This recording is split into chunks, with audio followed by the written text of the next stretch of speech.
創立至今將近半世紀的中華民國國民外交協會台南市會，48年來孕育出43個精英會長，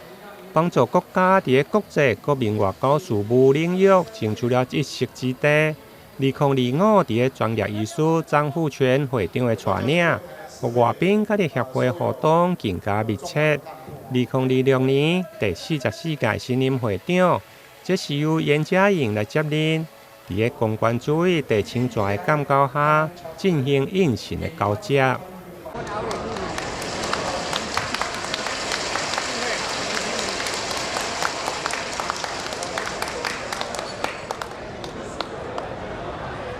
新任會長顏家瑩是該會有史以來第2位女性來擔任會長。現場出席的貴賓，除了台南市地方政府的官員、立委和民意代表等，包括外交部非政府組織國際事務會副執行長康佳琪，嘛代表外交部來致意。而新任的會長顏家瑩，未來嘛將加強甲着來台外籍生的互動。和世界會用更加看見台灣。在這邊真的非常感謝我們外交協會在台灣在台南已經成立了43年的一個時間。那家瑩即將在2026年接任我們44屆的會長那在這裡呢，非常感謝我們外交部 NGO 我們的副執行長，我們康副執行長在那邊特別的支持我們，從我們北部特別來關心我們台南外交協會、台南市會那在家瑩任內呢，除了跟我們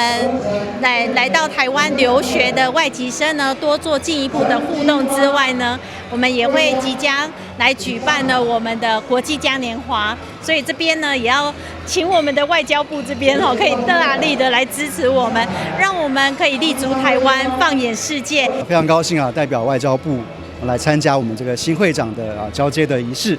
那這邊先預祝新會長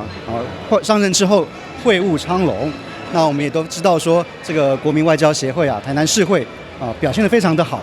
已經有44年的歷史了。那在我們林部長都講，人人都是外交官。我相信在這個 PTPI 台南市會就是最佳的寫照。除了新下任的會長交接，現場社會局長郭乃文嘛一一來頒發新任理監事的當選證書。李家人王彩華的查某囝黃雨婷，因為甲會長是好朋友，現場嘛特別透過影片來祝福。整個交接典禮熱鬧